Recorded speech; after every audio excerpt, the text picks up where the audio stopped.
बिस्मिल्लाहिर्रहमानिर्रहीम, अस्सलाम वालेकुम। मुस्कुराती सुबह के साथ मैं हूं आपकी मेज़बान कुरतुनैन बख्श। उम्मीद करती हूं आप सब खुश होंगे, खैरियत से होंगे और अपने घरों में महफूज होंगे।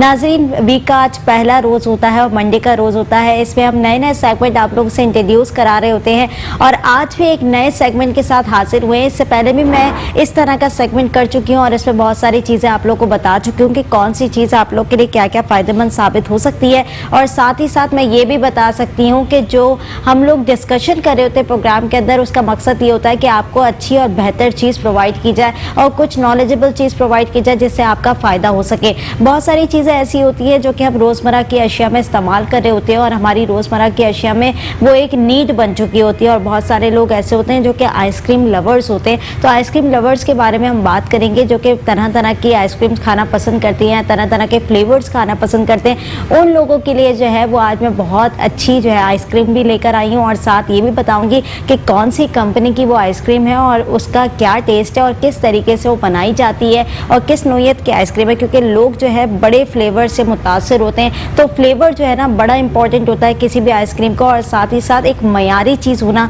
बड़ा इंपॉर्टेंट होता है। ये तमाम चीज़ें मैं आपको बताऊंगी कि कौन सी ऐसी आइसक्रीम है। मैं बात कर रही हूँ स्कीमो आइसक्रीम की। इससे पहले भी मैं आपको ये बता चुकी हूँ कि स्कीमो आइसक्रीम कौन सी आइसक्रीम होती है और इसके अंदर क्या क्या फ्लेवर्स डाले जाते हैं। और बहुत मज़े की आइसक्रीम है, मैंने खुद भी ट्राई किया, मुझे तो बहुत मज़ा आया था खाकर। तो आप लोग भी ट्राई कीजिएगा तो आप लोगों को भी बहुत मज़ा आएगा। आज मैं इसी तमाम चीज़ों के बारे में बात करूंगी और आपको ये भी बताऊंगी कि क्या क्या कैटेगरीज हैं इसके अंदर और कौन कौन से फ्लेवर्स जो है वो मार्केट के अंदर इंट्रोड्यूस कराए जा रहे हैं। मेरे साथ जो प्रोग्राम के अंदर आज गेस्ट मौजूद है वो है सैयद मुशाहिद, जो कि जनरल मैनेजर है स्कीमो आइसक्रीम के। वेलकम करूंगी आपको प्रोग्राम के अंदर। एक और गेस्ट भी हमारे साथ मौजूद होंगे, एक ब्रेक के बाद वो हमें ज्वाइन भी करेंगे, उनसे भी बहुत सारी बातें करेंगे स्कीमो आइसक्रीम के हवाले से। लेकिन अभी सैयद मुशाहिद से बात कर लेते हैं। कैसे हैं आप? ठीक हैं? ठीक है, अल्लाह का शुक्र।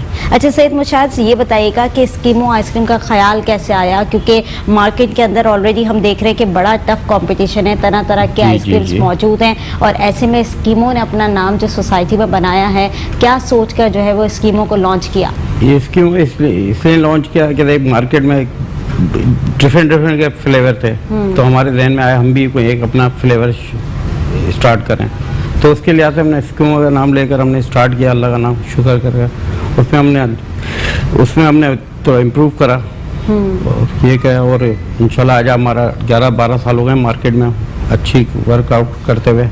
अच्छा, आप कह रहे हैं कि 11 से 12 साल हो चुके हैं मार्केट के अंदर काम करते हुए। तो मार्केट के अंदर जब काम किया, आप जनरल मैनेजर हैं खुद, किस तरह के कंपटीशन और चैलेंजेस का सामना? इसमें ये आता था, फ्लेवर में आता था, मटेरियल में आता था, हर चीज़ को देखना पड़ता है, सब चीज़ें देखना पड़ती है। मटेरियल क्या डाल रहे हैं, वो अगला क्या कर रहा है, हम क्या कर रहे हैं। हमने नेचर पे गए, हर चीज़। अब जो बादाम है तो बादाम ही डाला, तो पिस्ता है तो पिस्ते ही डाले, तो हर चीज़ नेचर चीज़ों पे चढ़ गए और यही हमारी सक्सेस है। यानी खासियत आप लोग की यही है कि नेचुरल चीजें आप लोग ने उसमें इस्तेमाल की हैं। अच्छा, बहुत सारी आइसक्रीम मैंने ऐसी देखी हैं जिसमें लोकल चीजें इस्तेमाल की जाती हैं और वो गला भी खराब कर देती हैं, दीगर बीमारियां भी उससे होने लगती हैं अगर आप खाते हैं तो उसके रिएक्शंस होने लग जाते हैं। लेकिन स्कीमों की खासियत क्या है? खासियत ये है कि हमारा इवेंट ज्यादा कर ना शादी ब्याह में ज्यादा होता है, कि हमारे हम ज्यादा कर पकवान वालों को डील करते हैं। दुकानें भी हैं हमारे पास, ज्यादातर हमारे पास पकवान वाले हैं। तो वह जो गैदरिंग होती है वो 1000-2000 बंदों की होती है। तो हमने वो देखा जब हमारी फ्लेवर जाए तो किसी को भी कोई ऐसी चीज़ ना हो, इसलिए हमने नेचर पे चीज़ पे हमने ज़्यादा जोर रखा। कोई गला खराब या इन चीज़ों का हमने हर चीज़ का पूरा ख्याल रखा। अच्छा, फ्लेवर की नोयत क्या होती है? अगर मैं फ्लेवर की बात करूं तो बहुत सारे डिफरेंट फ्लेवर्स मार्केट के अंदर आ चुके हैं और अगर मार्केट के अंदर इतने तरह के फ्लेवर्स मौजूद हैं तो वो फ्लेवर्स कैसे, कहां से लाए जाते हैं और किस तरह से? क्योंकि आपकी खुद की फैक्ट्री भी है और फैक्ट्री के अंदर तमाम चीजें बनाई जाती हैं। ये तो किस तरह से बनाते हैं? बनाते कि एक ये कहते हैं करंट कुल्फी है, करंट हम ओरिजिनल बनाते हैं। पिस्ता है, पिस्ता मार्केट से हाथ मिलता है हमें। हर चीज़ हम कोशिश यही करते हैं नेचर से बेच जाएं।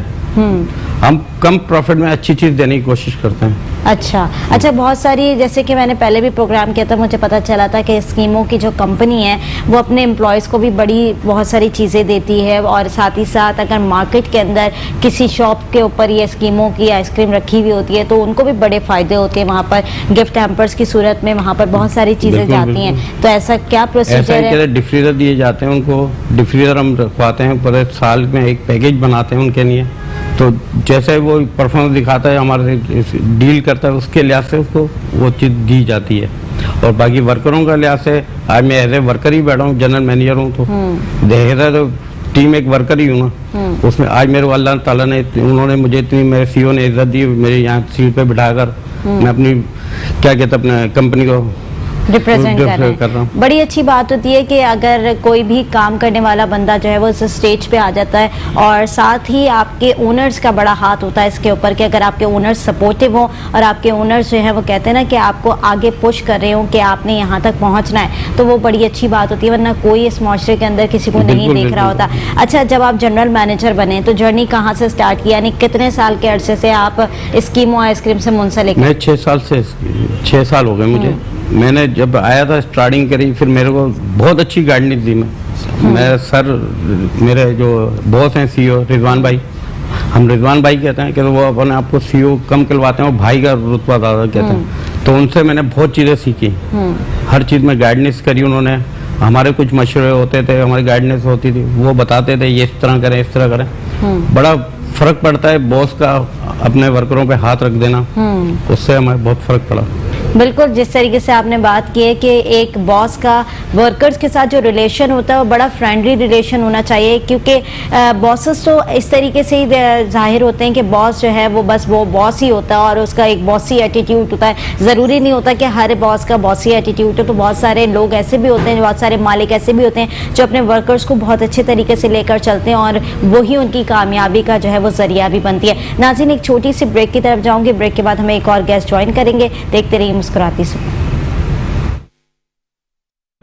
वेलकम बैक नाज़रीन, मुस्कुराती सुबह में एक बार फिर खुशामदीद। नाज़रीन, ब्रेक पर जाने से पहले हम स्कीमो आइसक्रीम के हवाले से बात कर रहे थे कि स्कीमो आइसक्रीम के अंदर कौन कौन से फ्लेवर्स मौजूद हैं और कब से ये कंपनी जो है वो क़याम पजीर हुई और कब से स्टार्ट किया इन्होंने अपना बिजनेस, और जो फैक्ट्रीज़ हैं वहाँ पर किस तरीके से जो है वो स्कीमो आइसक्रीम को बनाया जाता है और मार्केट के अंदर किस तरीके से लॉन्च किया जाता है। बहुत सारा प्रोसीजर है, और जिस तरीके से हम बात कर रहे थे स्कीमो आइसक्रीम के ऊपर, तो बहुत सारी स्कीमो आइसक्रीम के अंदर कैटेगरीज भी मौजूद है और इनके बहुत सारे पैकेजेस भी मौजूद हैं, जो कि शॉप्स के ऊपर जाती है या फिर कहीं कहते हैं ना ओकेशन पे जाती है या फिर किसी इवेंट के ऊपर जाती है, तो उसके भी डिफरेंट तरह के पैकेजेस वहाँ पर मौजूद हैं। तो उस हवाले से भी हम बात करेंगे। और मैंने कहा था कि हमें एक और गेस्ट ने ज्वाइन किया, जो गेस्ट हैं हमारे साथ वो है सैयद जिशान हाशमी, जो कि जनरल मैनेजर है शेर अफजल खान वेलफेयर फाउंडेशन के और फोकल पर्सन है Australian multi cultural charity Australia के। आपको वेलकम करूँगी प्रोग्राम के अंदर। सबसे पहले तो बताएं कैसे हैं आप?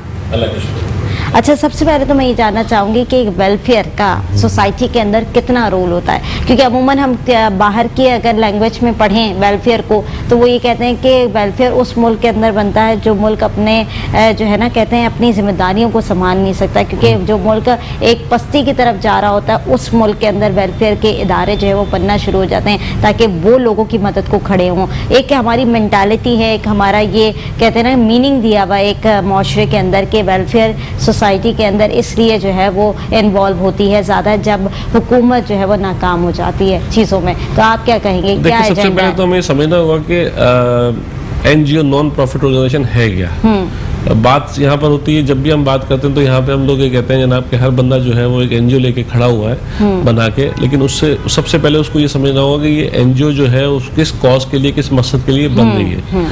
अच्छा, दुनिया के अंदर जितनी भी तरक्की याफ्ता कंट्रीज हैं उनके अंदर एनजीओज अपना एक रोल प्ले करती हैं, क्योंकि उसको एक हिस्सा दिया जाता है। बिकॉज हर काम जो है गवर्नमेंट नहीं कर सकती, उसके लिए उनको नॉन प्रॉफिट ऑर्गेनाइजेशन की ज़रूरत होती है। अब हमारे मुल्क के अंदर और दूसरे मुल्क को अगर कंपेयर करते हैं, जैसे एक तरक्की याफ्ता मुल्क और तरक्की पजीर मुल्क, तो इन दोनों मुल्कों में दो चीज़ें बड़ी इंपॉर्टेंट होती हैं कि यहाँ पर जो एनजीओज काम कर रही हैं वो खुद सबसे पहले इस्टेब्लिश नहीं है, लेकिन वो चाह रही हैं कि दूसरे लोगों को इस्टेब्लिश करें।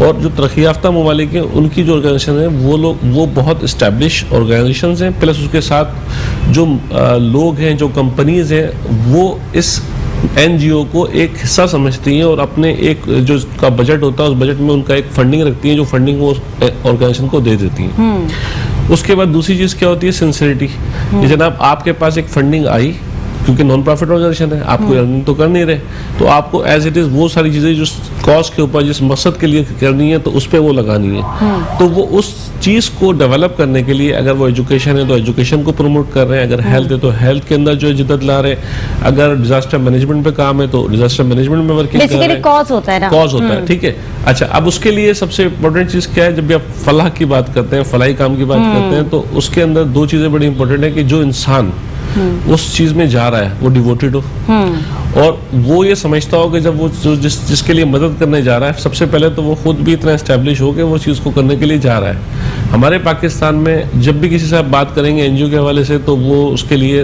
रॉन्ग कमेंट्स रखता है और उसके लिए बैड वर्ड्स कहेगा। लेकिन मैं आपको बता दूं कि जितना पाकिस्तान में एनजीओज ने काम किया है और जितना मुश्किल वक्त के अंदर कोविड में, डिजास्टर मैनेजमेंट में, फ्लड में काम किया है ऑर्गेनाइजेशन ने, मैं समझता हूँ इट्स अ रिमार्केबल जॉब। अब मैं आपको उसकी सिंपल सी एक मिसाल देता हूँ कि हमारे सिंध को ले लीजिए।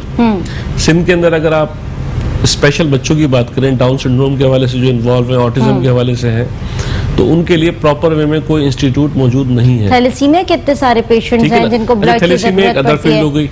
लेकिन आप ब्लड की सपोज दैट, जैसे मैं आपको इसकी मिसाल इसलिए दे रहा हूँ क्योंकि अगर आप एक ऐसा बच्चा घर में पैदा होता है जो कि डेफ है या डम है, ठीक है, या ऑटिज्म का शिकार है या बिहेवियरल डिसऑर्डर का शिकार है, तो कराची में तो जी इसके इंस्टीट्यूट मौजूद हैं, ठीक है जी।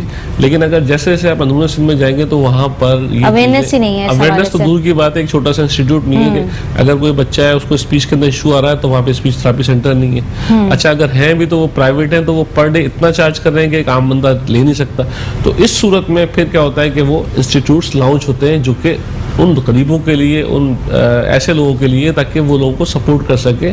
फिर आप जैसे आपने बात की थैलेसीमिया के लिए, अब थैलेसीमिया के अंदर वो बच्चे तो जो इन्वॉल्व हो चुके हैं, जो शिकार हो चुके हैं उसका, वो तो एक अलग इशू है। लेकिन जो बच्चे आइंदा आने वाले टाइम में शिकार होंगे उसके लिए काम बहुत कम है। सपोज दैट के अब जैसे आपने देखा होगा कि रूल भी पास हो गया है कि जनाब कि जब शादी करने से पहले आपने टेस्ट कराना है कि आपके मेल का और फीमेल का शादी से पहले।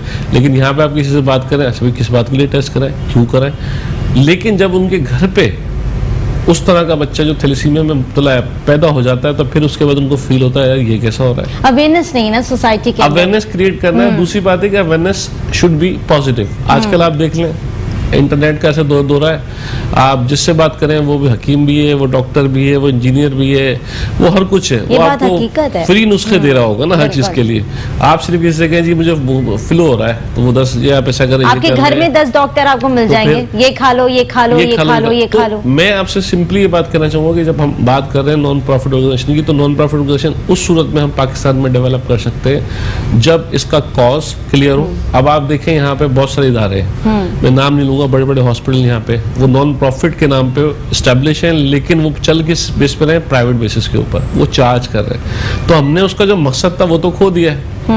लेकिन मेरा इसमें यहाँ पे कुछ नाम ऐसे भी हैं जो नाम आते हैं, जैसे ईदी साहब का नाम आता है। ईदी साहब बड़े-बड़े ऐसे भी फलाही इदारे खोल के बैठे हैं जिन्होंने बहुत काम किया और दुनिया के अंदर लेजेंड्स हैं वो तो हमारे। इसी तरह जैसे मैं आप जिस फाउंडेशन से रिप्रेजेंट करता हूँ, शेख अफजल खान साहब जो है 50 इयर्स बिफोर ऑस्ट्रेलिया चले गए थे, बट उनका दिल जो है पाकिस्तान के लिए धड़कता है।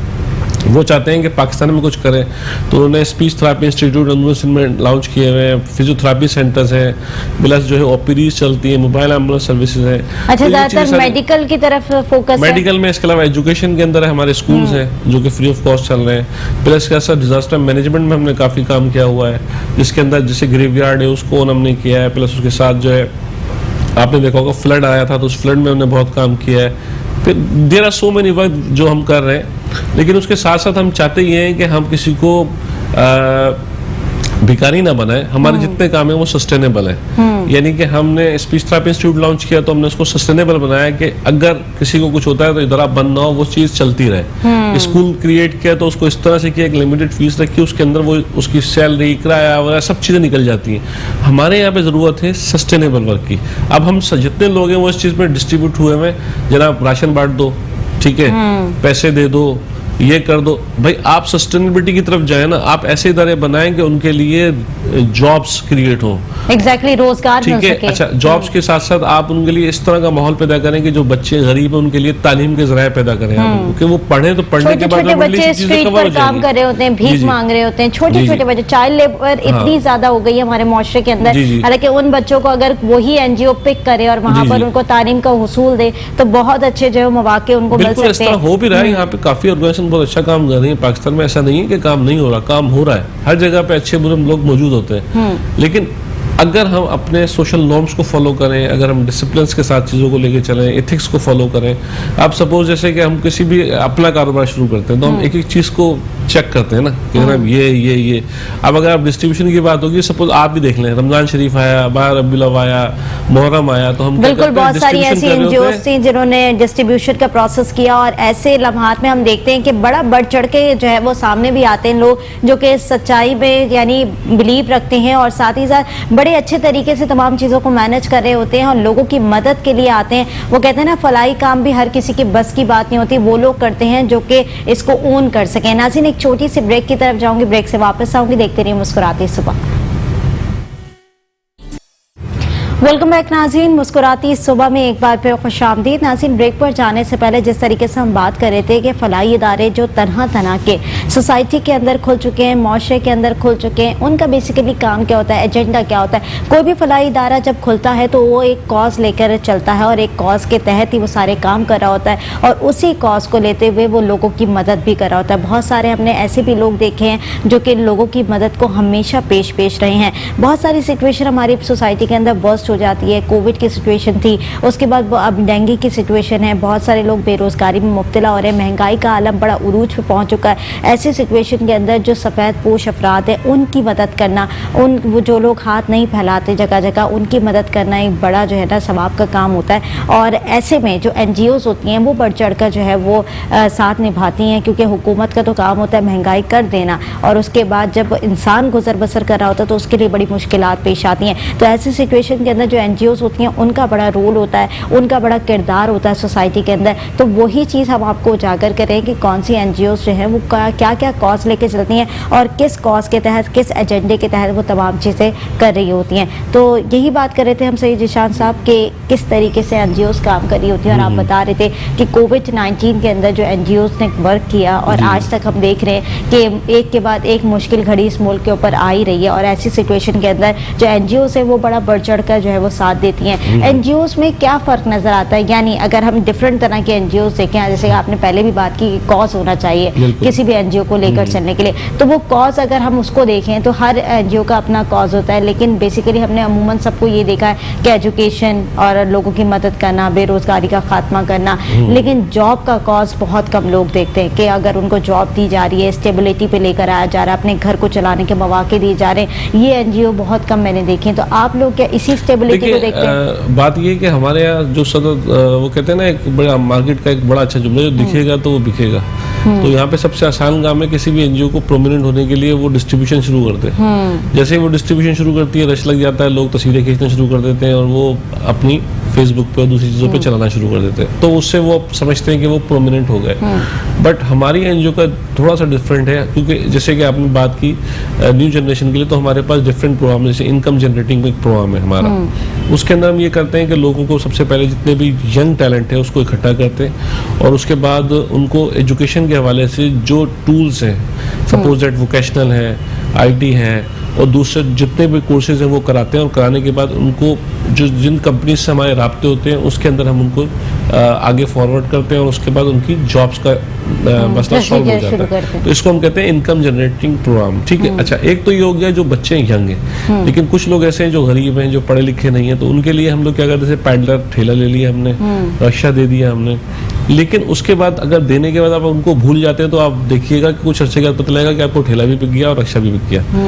उसकी आपको प्रॉपर वे में मॉनिटरिंग करना पड़ेगी कि जनाब आपने किसी को कोई चीज लगवा के तो कहीं उसे सेल आउट तो नहीं कर दिया आगे जाकर? उनके लिए सबसे आसान काम क्या होता है, फौरन वो उसको सेल करेंगे चीजों को और बेच के एक रकम ले लेंगे और रकम लेने के बाद वो खर्च करना, लेकिन जब तक आप उनको मॉनिटर नहीं करेंगे, जब तक वो उसको प्रॉपर वे में इस्तेमाल नहीं करेंगे, क्योंकि हमारे यहाँ पे हर बंदा ये चाहता है कि वो जल्द से जल्द जो है वो अमीर हो जाए, छोटे से छोटा बड़े से बड़ा।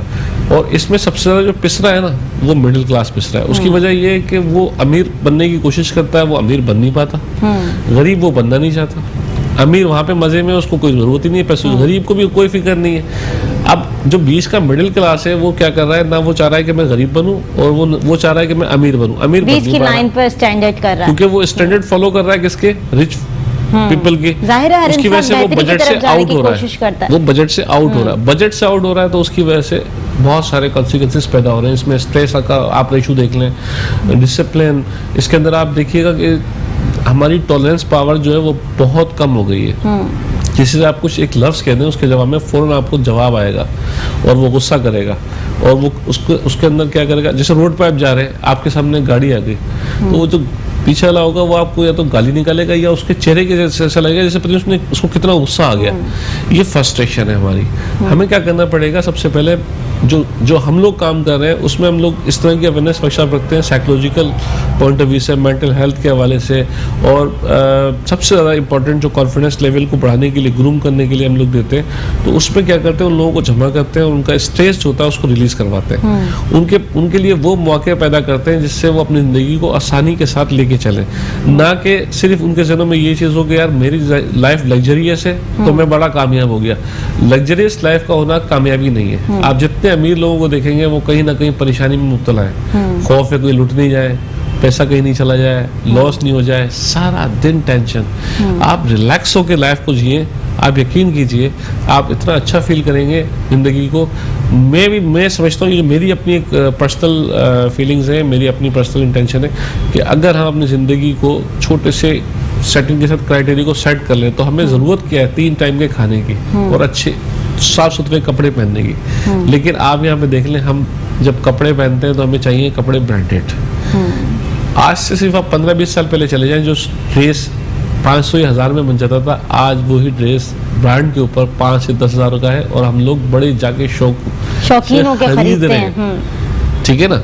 अच्छा, अगर वही ड्रेस आपको किसी दूसरी जगह से 500 का मिल रहा है या 1000 का मिल रहा है, 2000 का मिल रहा है, तो आप बोलेंगे क्वालिटी नहीं है यार। इशू क्वालिटी नहीं है, आप तो ये देख ही नहीं रहे जनाब वो ब्रांड पे 10,000 का कैसे हुआ। उसने अपनी जॉब, दुकान का खर्चा निकाला, उसने टाइटल लगा दिया ना, उसने जो है बिजली का बिल निकाला, उसने तमाम चीजें निकाली, उसके बाद वो सब पैसा उस सूट पे लगा, और लगने के बाद उसकी कीमत बढ़ गई। लेकिन हमें एहसास नहीं हो रहा, हम किस दौड़ में लगे हुए हैं।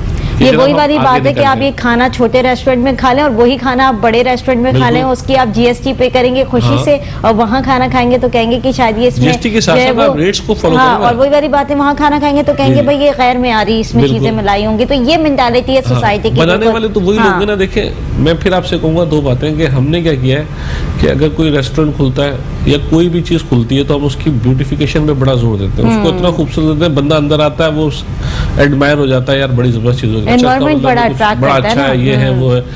लेकिन उस एनवायरनमेंट को देने के साथ साथ वो क्या कर रहे हैं, वो आपके जो पैसे हैं उनको भी तो ऊपर कर रहे हैं ना। आप एक अगर कढ़ाई कुछ आप ढाबे पे बैठ के खाते हैं या सब्जी ले लें या कोई भी चीज ले लें, वो 1000-1500 में आप खा लेंगे, और वही चीज आपको 4 से 5 हज़ार रुपए में मिलती है। लेकिन आप वहाँ खुश होके खाएंगे और आपका स्टैंडर्ड मेंटेन हो जाएगा ना। हमारा एक स्टैंडर्ड की भी तो बड़ी लड़ाई है ना, वो मेंटेन रह जाएगा। फिर आप पोस्टिंग करेंगे, माइंडसेट आपका पोस्टिंग करेंगे, बाबा योगी आपकी। देखेंगे फूड डिस्ट्रीब्यूशन में वो क्या करते हैं, बिरयानी का पैकेट बना देते हैं, ठीक है जी, और खुद पर हेड जा रहे हैं 3000 रुपए पे, खाना खाने जा रहे हैं 3000 का, बिरयानी का पैकेट डिस्ट्रीब्यूट करने जा रहे हैं कितने का, 100 रुपए का। तो जो क्राइटेरिया आप अपने ऊपर सेट कर रहे हैं, तो वो गरीब के लिए भी तो सेट करें ना। हमारा ये कहना है कि यार जो चीज आप अपने लिए पसंद करते हैं, वो चीज आप जब अपनी डिस्ट्रीब्यूशन करते हैं भी यही तो चाहिए। उसके लिए भी पसंद करें, उसके लिए भी वही चीज सोचे जो अपने बच्चे के लिए सोचते हैं, उसके लिए भी वही सोचे जो अपनी फैमिली के लिए सोचे। बहुत अच्छी सोच है। और साथ ही अब हम ज्वाइन करते हैं थोड़े से स्कीमों के हवाले से भी, क्योंकि स्कीमों की हम बात कर रहे थे, और आइसक्रीम के फ्लेवर्स ऐसे होते हैं जो कि बहुत ही ज़्यादा इंपॉर्टेंट रोल प्ले करते हैं आपकी ज़िंदगी के अंदर। मीठा हर किसी को बड़ा पसंद होता है, तो आपको खुद भी पसंद होगा बहुत ज़्यादा। और जो कहते हैं ना कि खाने के साथ इसका जो तड़का होता है वो बड़ा जरूरी स्कीमों होता में है। हमारे साथ जितने प्रोग्राम्स हो रहे होते हैं उसके अंदर जो है जब हमने स्कीमों से बात की तो इन्होंने हमें बड़ा अच्छा स्पॉन्सरशिप दी। और इसके अलावा मैं ये समझता हूँ, मैंने खुद भी टेस्ट किए डिफरेंट इनके फ्लेवर्स हैं, पिस्ता है, मैंगो है और दूसरे क्रंच है। तो मैं समझता हूँ इतने कम रिजनेबल प्राइस में इतनी अच्छी क्वालिटी प्रोवाइड कर रहे हैं और डिफरेंट थीम के साथ अब आ इसको रहे हैं, तो बहुत नेचुरल कुछ- कह रहे हैं प्रोडक्ट हम यूज करते हैं। हम शाहिद साहब से भी यही जान मैं रहे थे। इसी बात पे हाँ। कंप्लीट करता हूँ कि जब ये कोरोना का सिस्टम चला हुआ तो बड़े वर्कर निकाले जा रहे थे फंसा हुए। हमारे बॉस ने किसी को नहीं निकाला, सबको सैलरी दी और सबको। फिर हमने इसके लिए बहुत स्कीम अच्छी बात स्टार्ट करी कि अब मुहर्रम थे तो हमने स्कीम निकाली कि सबील पे डिस्काउंट कर दिया, 12 रबील पे डिस्काउंट कर दिया। इससे कि हमारी मार्केट बढ़ी। वही लेबर जो हमारी बैठी हुई थी वही काम करने शुरू कर दी, काम करना शुरू कर दिया।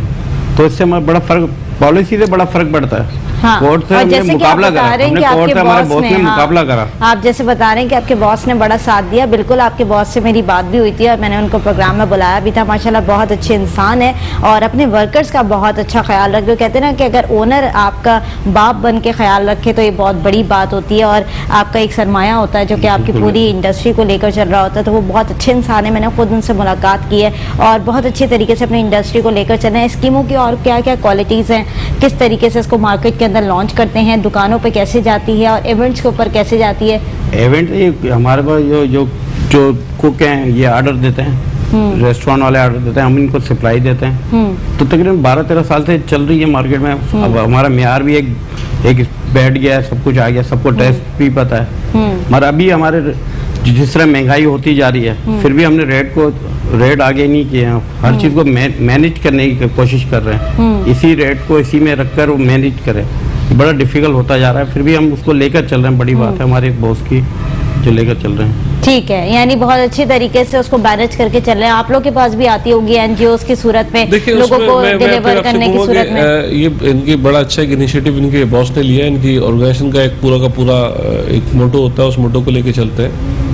लेकिन मैं समझता हूँ जब ये अपनी कोई भी स्कीम या स्पॉन्सरशिप प्रपोजल के थ्रू चलाते हैं, प्रोपगेट करते हैं, तो इसमें इनका भी फायदा होता है क्योंकि इनका जो टेस्ट होता है जो रेस्टोरेंट्स पे रखा हुआ, लाजमी बात है वो रेस्टोरेंट वाले मोस्टली वो सिर्फ नाम से नहीं, वो सिर्फ जी उसके फ्लेवर से देते हैं। लेकिन जिस तरह से ये इन लोगों ने डिफरेंट इवेंट्स में इसको मुतारिफ कराया तो इसका नाम भी जो है वो ऑलरेडी लोगों की जबान पे आया है। कोविड का इनको फायदा भी हुआ है, नुकसान तो सबको ही हुआ था, लेकिन इनको फायदा भी हुआ कि इन्होंने जिस तरह से अपनी एक मुहिम चलाई और मुहर्रम में दूसरी जगहों पे इन्होंने जो है वो चीज़ फ्री ऑफ कॉस्ट प्रोवाइड की, तो लोगों ने उस नाम को देखते हुए उसको खाया, तो टेस्ट किया तो पता लगा जी स्कीमों भी कोई आइसक्रीम मौजूद है।